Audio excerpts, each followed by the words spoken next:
Hello, everyone, and good afternoon. My name is Elizabeth Terza, and I am the Assistant Director of Individual Giving for the Chicago Council on Global Affairs. Today, we are excited to include you in a special members-only conversation with Charles Kupchan, Senior Fellow at the Council on Foreign Relations. Before we start, we want to thank you for being a valued member of the Council. We remain committed to bringing you important insights on critical issues virtually. Your generosity allows us to continue providing discussion and discourse on global affairs. A few house rules to share before we begin. Today's discussion will be on the record. The Council is an independent, nonpartisan membership organization. Views expressed by those who we host are their own and do not represent institutional positions or views of the Council. Please feel free to use the Zoom chat function to ask a question at any time during the program, or for when we officially open up the question and answer towards the last 15 and 20 minutes. In addition to typing your question in the chat box, you can also virtually raise your hand. To use this feature, you can find this at the bottom of your Zoom window, or by clicking on the icon labeled Participants and then clicking Raise Hand. And finally, we'd like to also encourage you to turn on your video feature to make this meeting as interactive as possible. Now, I am pleased to welcome today's distinguished guest. Charles Kupchan serves as a Senior Fellow at the Council on Foreign Relations and a professor of International Affairs at the Walsh School of Foreign Service and Department of Government at Georgetown University. From 2014 to 2017, Mr. Kupchan served in the Obama administration as Special Assistant to the President on the National Security Council. He also served on the National Security Council during the Clinton administration. Mr. Kupchan's new book, Isolationism, A History of America's Efforts to Shield Itself from the World, is available for purchase through our local book partner, The Bookseller. A link to purchase a copy will be posted in the Zoom chat. And with that, I'll pass it on to Mr. Kupchan to get the conversation started. Thank you very much, Elizabeth. I'm delighted to be with you, and thanks to your colleagues and to Ivo Dolder for hosting me today. I'd rather be there in person, but unfortunately conditions do not permit, but hopefully we'll have an opportunity for a rain check, maybe sometime in 2021. It's snowing here, by the way. This is supposed to be happening in Chicago, not in Washington, D.C., but I'd let you know that we are getting our first snowstorm of the year. I'm going to begin just by very briefly sketching out the argument that I want to make in the next 15 minutes or so, and then I'll go back and put a little bit of flesh on the bones. The argument I want to make is that we've seen two big historical eras in American grand strategy, and we're really entering a third. The first ran from 1789 to 1941, and that was the era of isolationism, in which the United States generally tried to run away from the world geopolitically, very engaged economically, engaged culturally, sent missionaries everywhere, but did not, for the most part, want to get involved in other theaters in a strategic sense.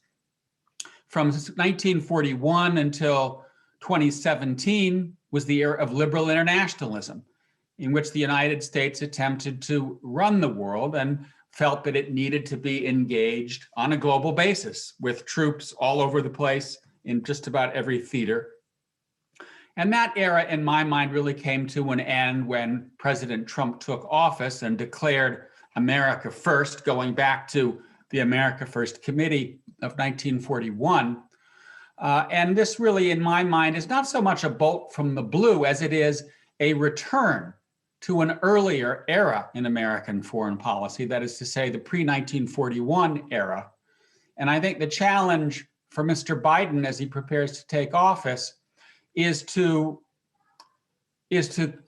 correct for Trump's overcorrection.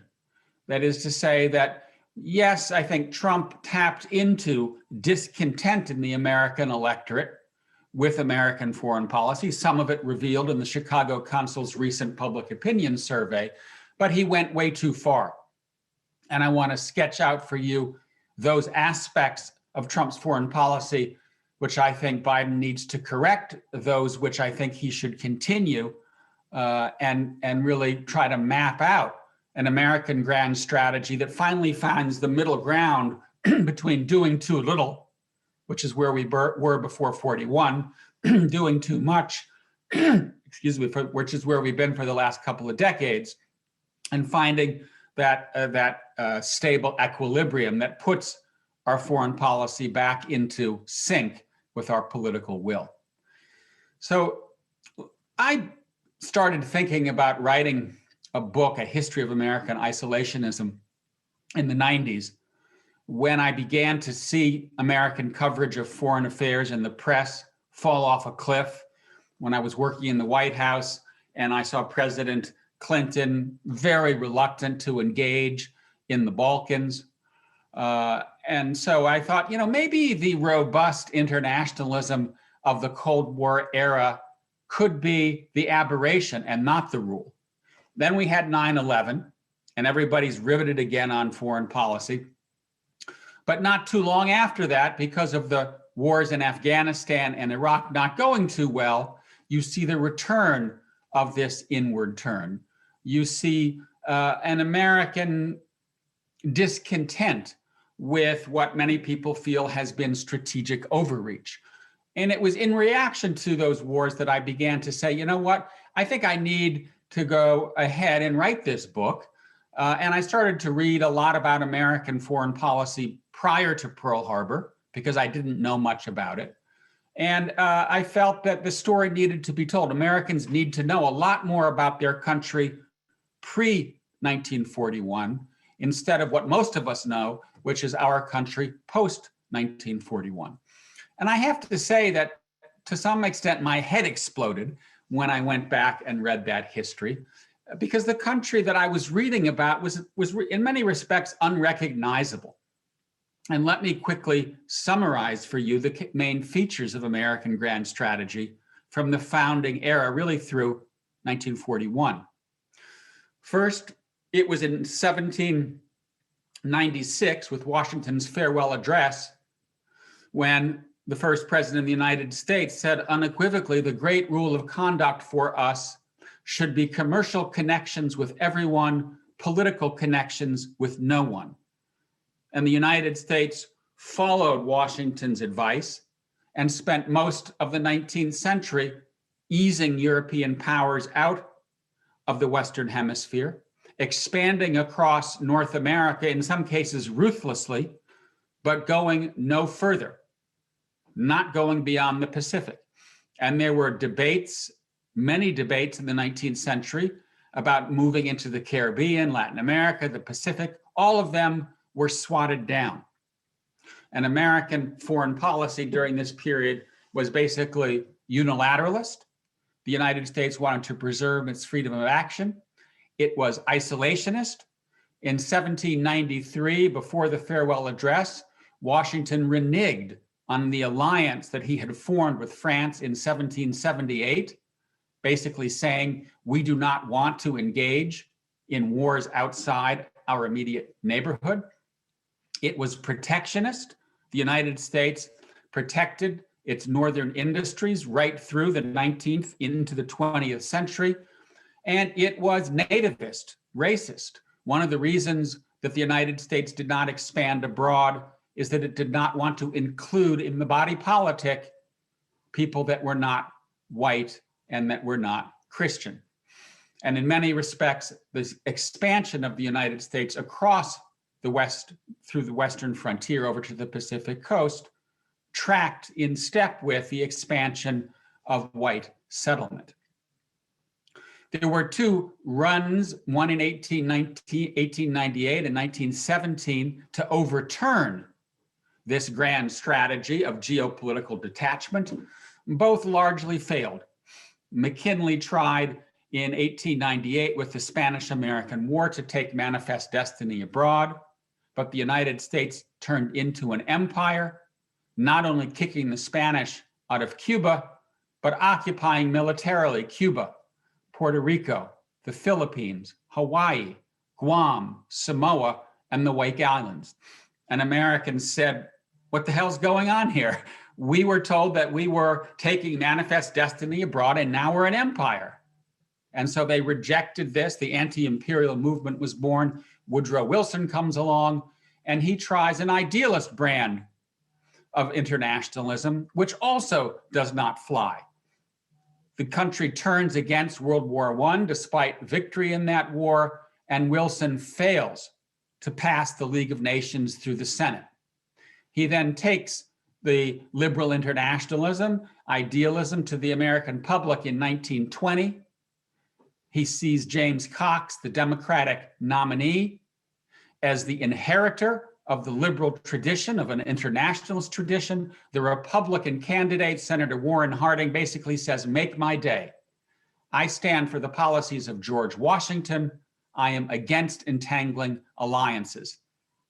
Harding wins the 1920 election in one of the greatest landslides in American history, and that begins the long era of isolationism in the 20s and 30s. Things change dramatically on December 7, 1941. Isolationism is banished to the margins of American politics. Franklin Roosevelt borrows the realism of McKinley and the idealism of Woodrow Wilson to put together liberal internationalism.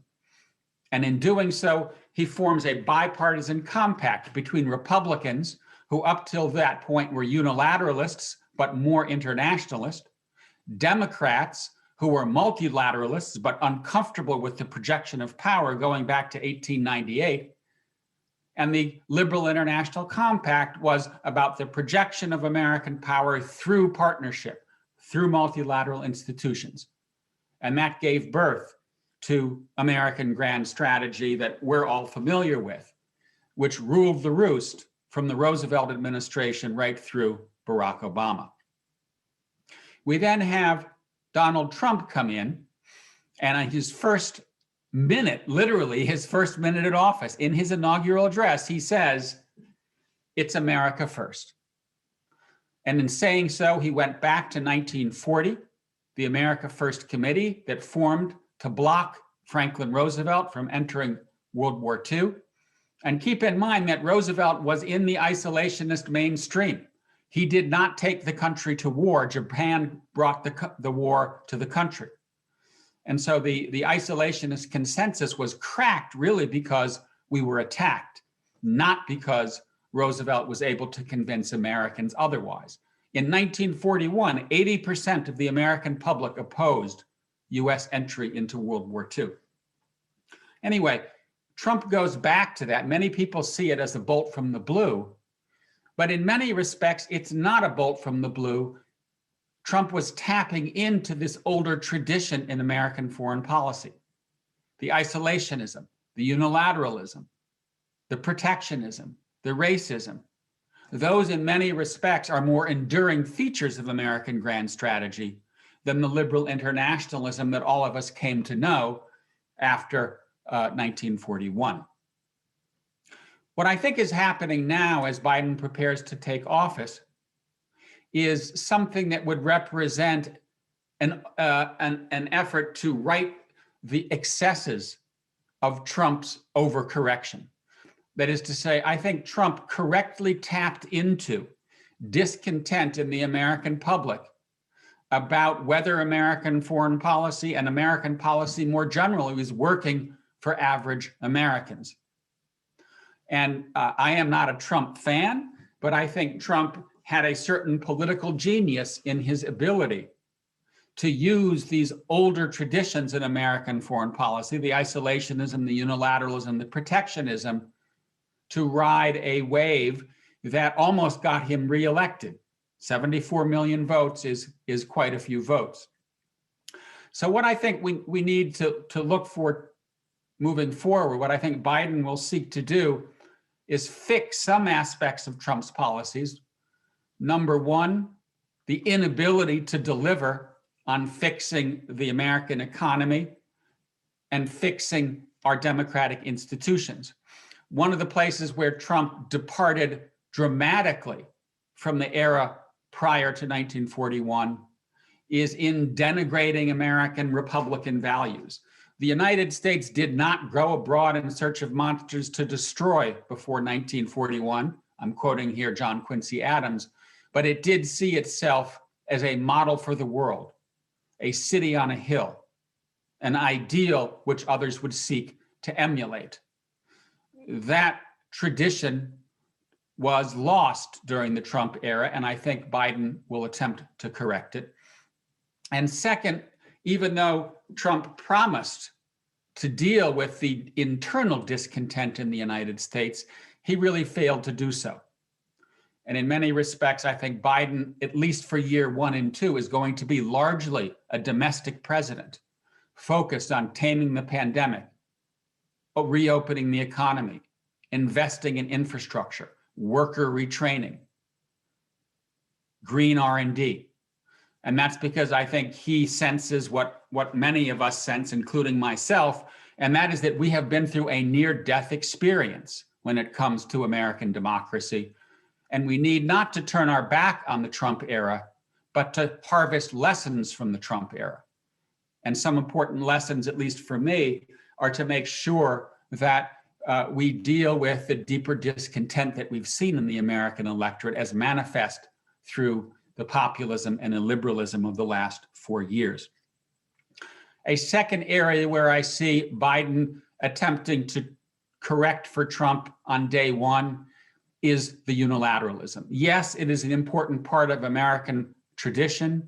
Yes, the Republican Party has lost its appetite for treaty ratification, but we are no longer living in a world in which America can resolve international problems by itself, whether it's climate change, nuclear proliferation, cybersecurity, whatever it is, we need to be a team player. And I think we will see a sudden reversal and a dramatic reversal on that front come January 20. Two areas where I think you're likely to see Biden continue what Trump began. One, trimming America's commitments abroad, particularly in the Middle East, continuing the pullback from Afghanistan, Iraq, Syria. I think many Americans feel that the United States overreached in the Middle East and that it is time to trim our commitments. I personally am very concerned about the degree to which we now have many voices out there who want to go much further and pull out of Europe and begin to pull out of Asia. For me, that would be to ignore one of the great lessons of history, and that is that the United States needs to remain a great power pacifier and continue to preserve a stable balance of power in Europe and East Asia.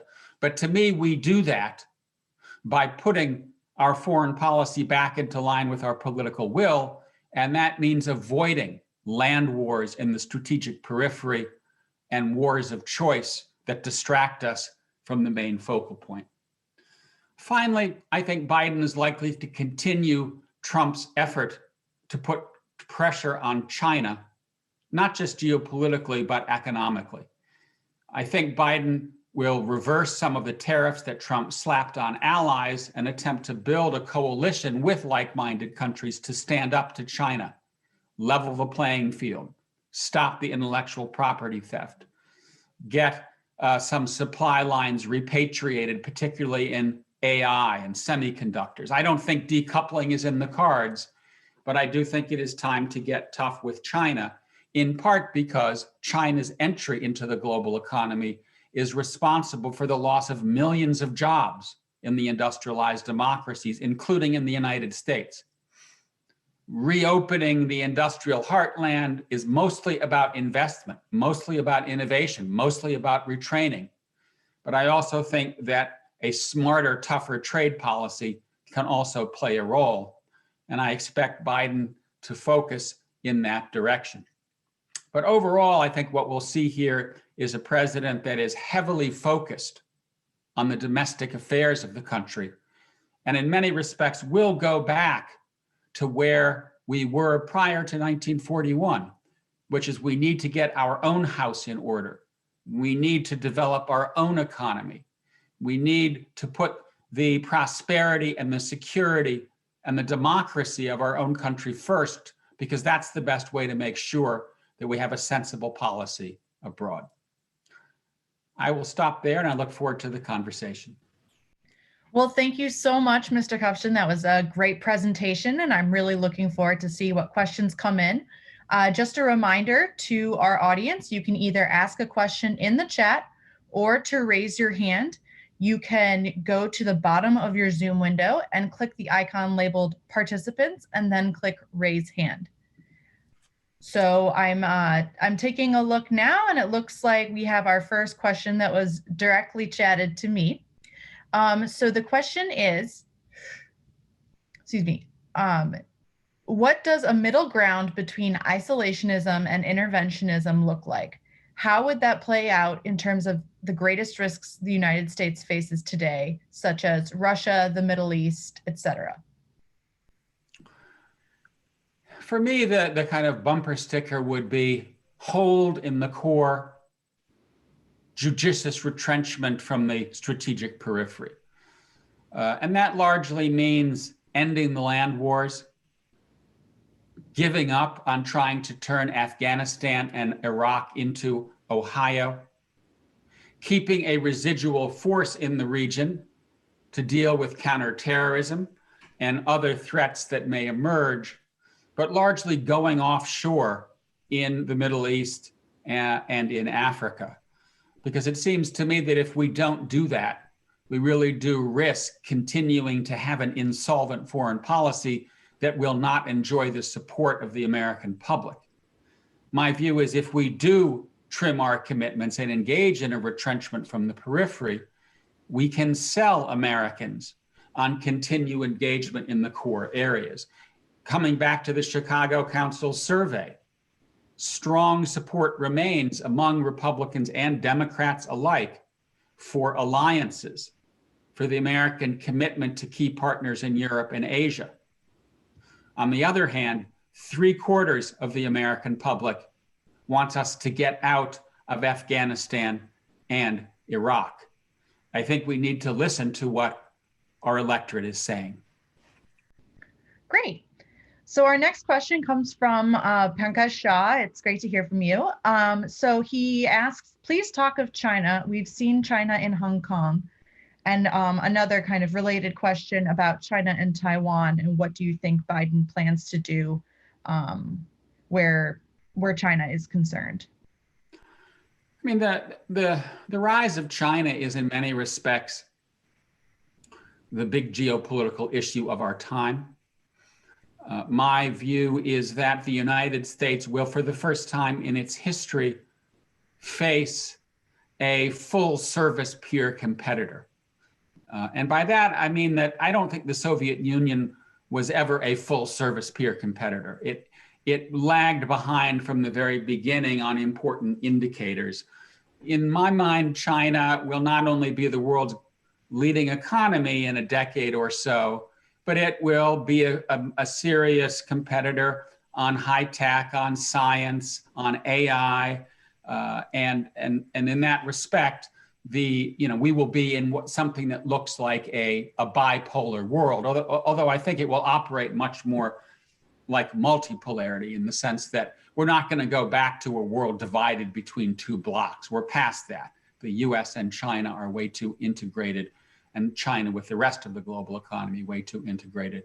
But I think the relationship will continue to be tough. The underlying conflicts of interest over trade, human rights, security, those aren't going away.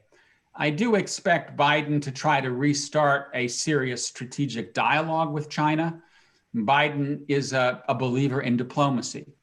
Biden is a believer in personal relationships. He has one with Xi Jinping going back a number of years. Will that resolve the issues at stake? Very difficult to say. But I do think that at least at the outset, Biden should not come out with guns blazing and treat the relationship with China as if a new Cold War is unfolding. I think he will lose many of our allies if he takes that stance. And that something more along the lines of shared leadership in the Asia Pacific makes sense. Again, it's very difficult for me to know whether that's doable, given the degree to which Chinese nationalism and Chinese ambition abroad has become part of its political brand. But it is, in my mind, the big issue of our time moving forward. In many respects, a much bigger deal than Russia. And on Taiwan, I think the United States should be unequivocal that this is a red line. And I also believe that the US should impose sanctions and take a tougher line on human rights, including in Hong Kong and the Uyghurs in Xinjiang. Great. And actually, on that note, we have a question from Alberto Fonserrata. I hope I pronounced that right. In terms of soft power, would you foresee a more involved engagement in foreign aid to other countries? I think that one of the things we'll see under Biden is a reallocation of resources on foreign policy, in the sense that the biggest threats today are pandemics, cybersecurity, climate change, more than the traditional military threats. So I would expect to see more resources going to those issues. I also think that Biden, as he pulls back militarily from the Middle East, is going to lean in on diplomacy and foreign assistance. In some ways, the Trump administration has relied on a way over-militarized foreign policy and has been missing in action. If you think about the Middle East, the US was nowhere to be found on most issues. Libya, Eastern Med, Syria, Nagorno-Karabakh. And so I expect to see more effort on that front. So will there probably be downward pressure on the defense budget? Yes, largely because I think Biden is going to want to invest heavily domestically. To the degree there is a reallocation within foreign affairs spending, I expect to see more on diplomacy and more on assistance and more on these new or non-traditional security issues, including climate and cybersecurity and pandemic. Yes, can't forget about that. Well, our next question is actually from, it looks like Judy and Bill Goldberg. It's great to see you both. So what should be the future of the TPP?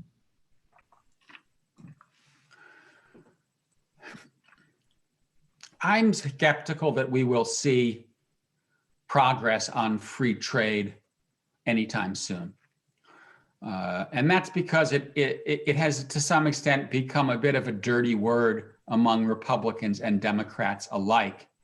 And whether justified or not, there is a sense that the United States has overreached in its trade negotiations and deals, and that these deals have worked largely to the advantage of a small segment of the American public, namely multinational corporations and the so-called 1%, and that we need to do more to create trade deals that work to the advantage of average Americans, small businesses, medium-sized businesses, do more for farmers. And I think there will be a lot of effort in the Biden administration to do that. To me, that would suggest a first year that focuses heavily on domestic investment, maybe some very small trade initiatives, maybe taking tariffs off of allies, but keeping them on China. But whether it's with the Asia Pacific partners, whether it's with what we used to call TTIP, the Europeans, the British want a free trade deal, I would be very skeptical that we're going to see much progress on this anytime soon. The one caveat I would offer is that TPP was not just about trade, it was also about geopolitics. It was about American engagement in the Asia Pacific and creating an alternative grouping that did not include China. And I expect Biden to lean in on creating an Indo-Pacific grouping that is in part about hedging against China economically and geopolitically. Great. So this is kind of a combination between two questions we've received, one from Professor James Bindenagel and one from Risto Volanen. about the relationship between Europe and the United States. So do you see Europe stepping up to be an equal ally? And if so, will we Americans accept a more assertive Europe? Should Germany take the lead in Europe on climate, the pandemic, or security in the European neighborhood, such as Europe and Northern Europe or Northern Europe and Russia?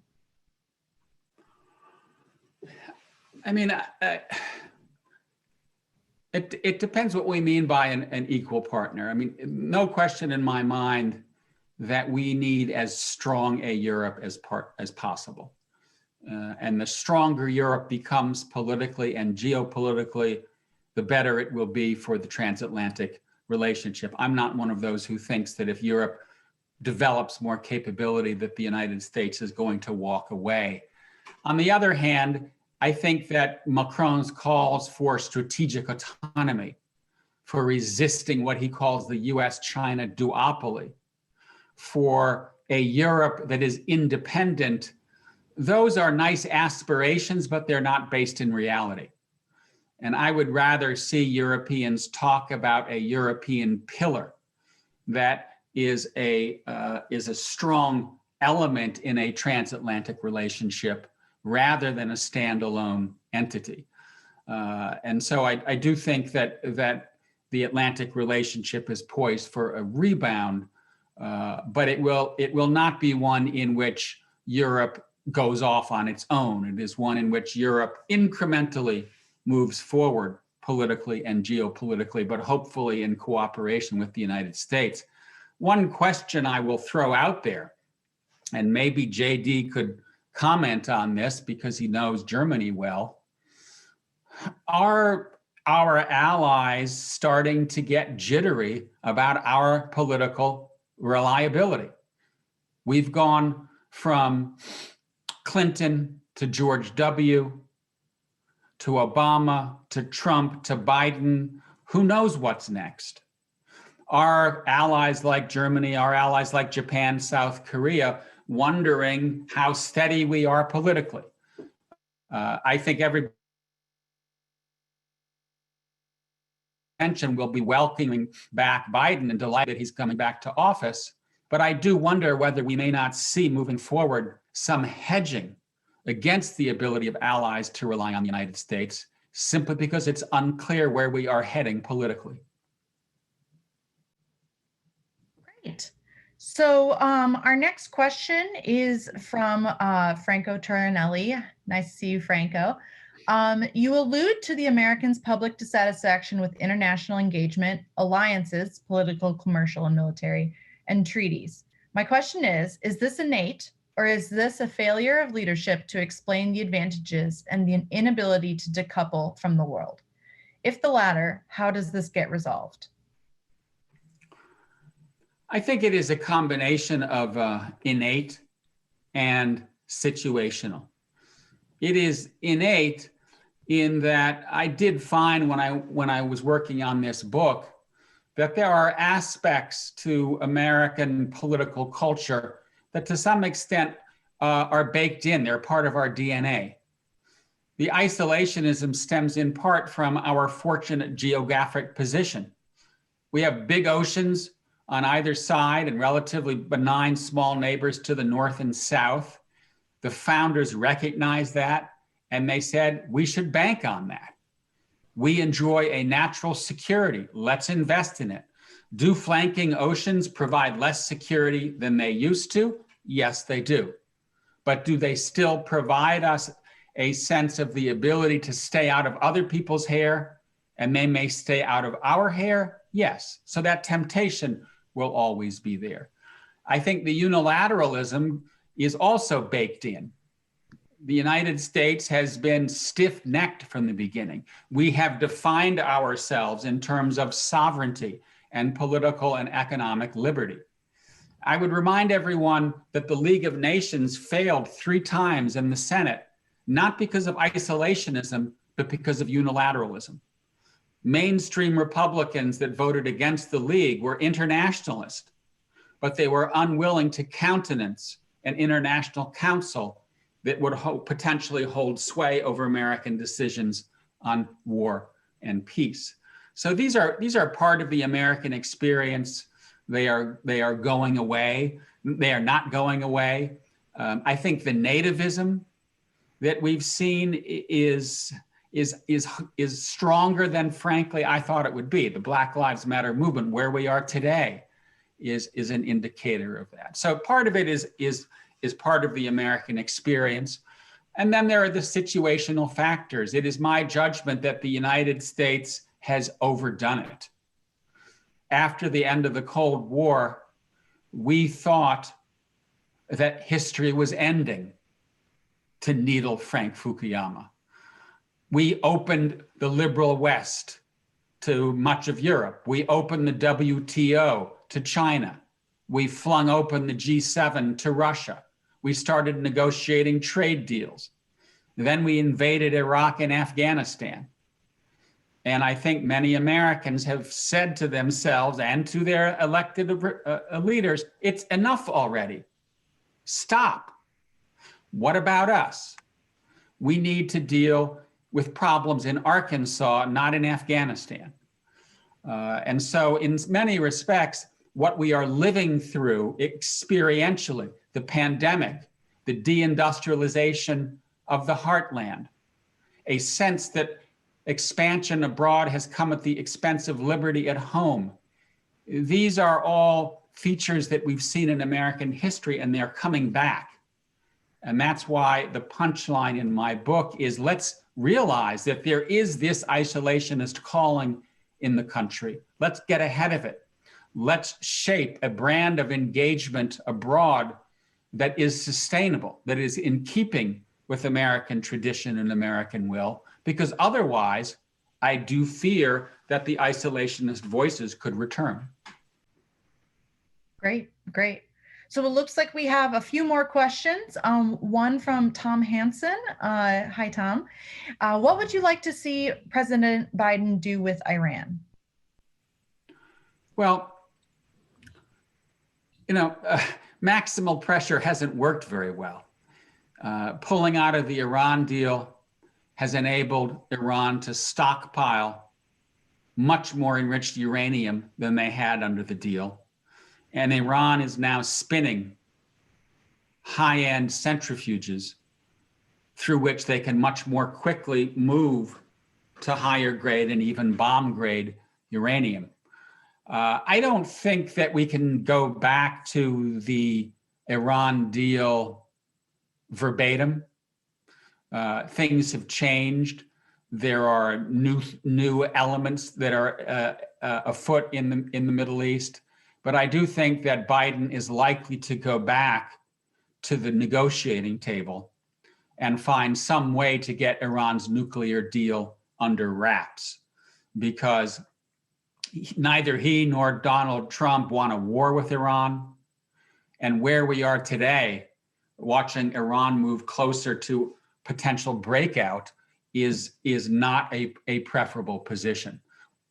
What that deal would look like, how it can be updated, remains to be seen. Great. So our next question is from Gary Jones. Do you believe that the United States' efforts to reconstitute a strong manufacturing base will be effective and will reduce our dependence on China? It depends on what kind of manufacturing base. I think that there can be some restoration of the traditional manufacturing base. Basic goods, washing machines, cars, air conditioners, some of that can come back. A lot of it cannot. And that's because the main problem is not free trade. The main problem is technological change and innovation. And that's not stoppable. That will continue. But I do see job growth in the manufacturing sector in a couple different areas. One is, I do think we'll see the repatriation of high-end supply chain, more work on semiconductors, more work perhaps even on 5G. It's amazing to me that there is no American company that produces 5G hardware. It really comes down to Huawei, Ericsson, or Nokia. Maybe we should be producing that here in the United States. And the other area where I expect to see more jobs in the manufacturing sector is in the broad area of green, solar, wind, stuff that we haven't even heard about. So I do think that there is going to be a lot of focus on trying to make sure that lower skilled, lower educated Americans are earning a living wage. The way to do that, in my mind, is not to turn the clock back to the 1960s.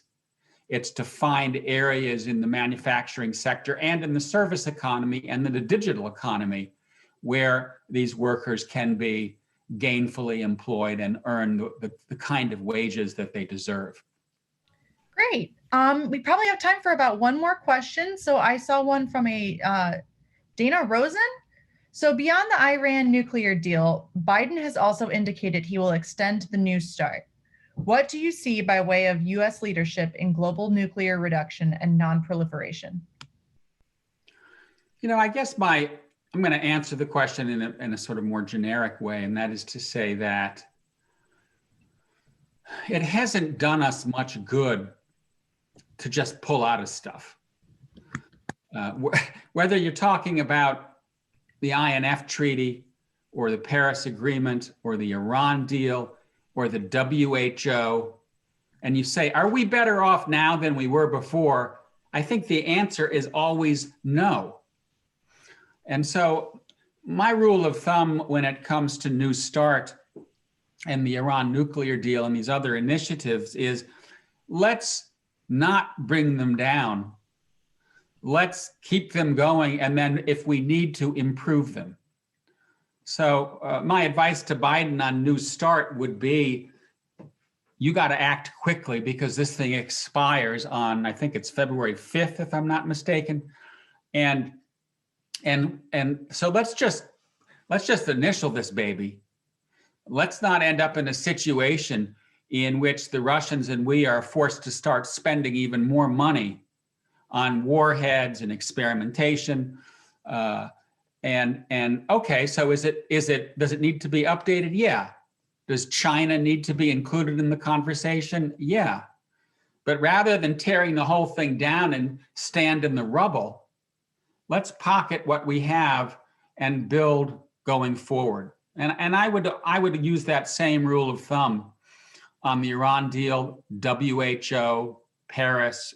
Was the WHO deserving of some of the criticism directed at it? Yeah.